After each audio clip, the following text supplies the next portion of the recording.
Kuki na faziluba nagamicham tara mari thadurakiba do Kuki civil society na farubani haiba masana yazakraga makoiga puna phamina kiba nagamicham taruk aduna khang de hairakliba si Angakpa Phao-I haina NPF ki president Awangbow Newmai na fongturakli NPF ki president Awangbow Newmai masana kudek biduna thadurakpa NPF ki charol amada wafamasi fongdokladuna mahakna hai Kuki civil society na thadurakiba serol amada hostess oina phajinduna leiriba nagagi micham sing adugi matangda karigumba amata khangde haina fongdorakiba adu akanba mongda condemn tawi Kuki civil societies ki claim ase laibak thibani amadi kaidownungda yaba ngamloi nagamicham tara mari faruraba matungda thadorakiba adu makoina ni haiba masana yazaraga mafam ama khaktadagi matam amatada phaminakiba myoi taruk adugi matangda khangde hairakliba asi maram chade allegation sing asi wakhana sagalaga natraga tongada base tawraga thangalakpa nate Kuki singna phabada yawruba sing adugi machin hanglaba matungda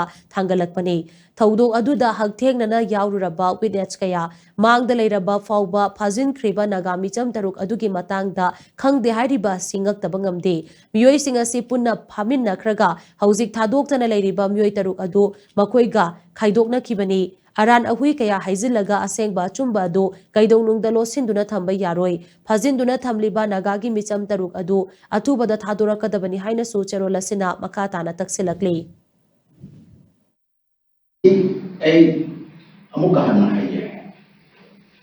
the CSOs, the Kuki CSOs have claimed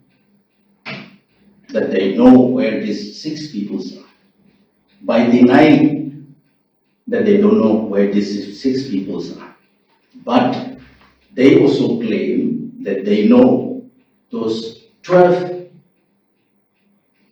people who are abducted together along with 6 from the same place, same village, at the same time. Moi tongan phao nate gari aman ki phao su tongan party na phao su nate asin de bikha phao ga thado khra mafam to di phao su nate mafam ma phao aduna moi a simple knowledge labor mo